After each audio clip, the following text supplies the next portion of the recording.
तर नमस्कार मित्रांनो, आज आपण इचलकरंजीला आलो आहे. इस्लामपूरहून कमीत कमी 60 ते 70 किलोमीटरचं अंतर आहे. तर आजचा ब्लॉग ह्याच्यासाठी बनवला होता की आजचा ब्लॉग पण आपण अपलोड करणार आहे पूर्ण. तर आम्ही 60 किलोमीटर अंतरावरती आलेलो आहे.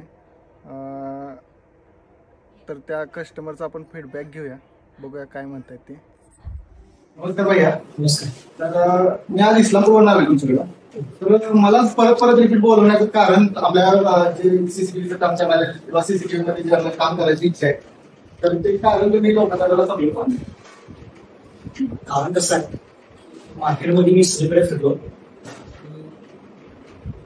फार लाईनच्या लोकांना मी बघितलो. त्यामुळे फार सारे आपले मित्र सुद्धा आहेत जे कॅमेरे बसणारी आता रिपेअरिंग करण्यावर. तर त्याच्यामध्ये बघितलं की तुमचं जे काम आहे ते मार्केटच्या लाईनमध्ये असू दे, त्यांचं पॉप्युलरच्या हिशोबाने असू दे, नंतर डेव्हलपमेंटच्या हिशोबाने असू दे, तुमचं जे काम आहे एवढं परफेक्ट आहे. ते काम आम्हाला सगळ्यात महत्वाचं आहे की आपल्याला एक छान वाटेल. सगळ्यात महत्व प्रामाणिक हे सगळ्यात मोठं वस्तू आहे की माणूस एवढ्या लांब नाही येऊन ह्या वस्तू करणं गरजेचं आहे. मग तुम्ही पैशाच्या लाईनला जर बघितलं तर त्या हिशोबाने तुम्ही अजून त्या स्टेपला तुम्ही गेलेला नाहीये.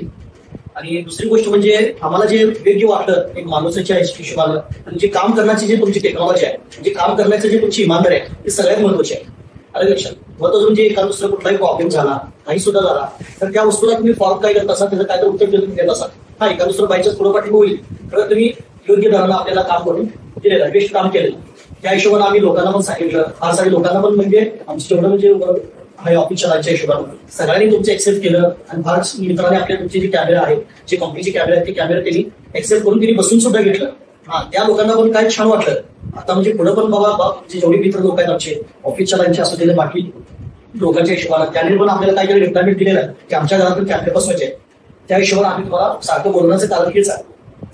आतापर्यंत जे दिलेलं आहे तेव्हा तुम्ही जे मला लोक जोडून दिलेले आहे त्याच्याकडून काय तुम्हाला तक्रार अजून कुठलीही आली नाही आहे. हा फक्त हे मात्र तक्रार आली की आमच्या आणि पाहुण्यांच्या बसवायच्या आहे की येऊन त्यांना फक्त रिक्वेस्ट करा बाबा आमच्या या मित्राच्या घरात बसवायच्या. पण तुमचं टाइम नसल्यामुळे तुम्ही जरा थोडं बसवू आले पाठीमागं होण्याचं कारण आहे की अंतर खूप पडतो.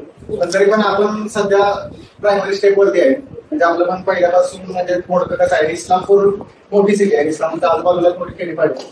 त्या लोकांना पण सर्व्हिस, ऑफिसचं टायमिंग आणि मिळणारा वेळ त्याच्यात पण थोडंसं होतं. ते पण होईल पुढे पुढे जायचं सर्व्हिस 100% द्यायची.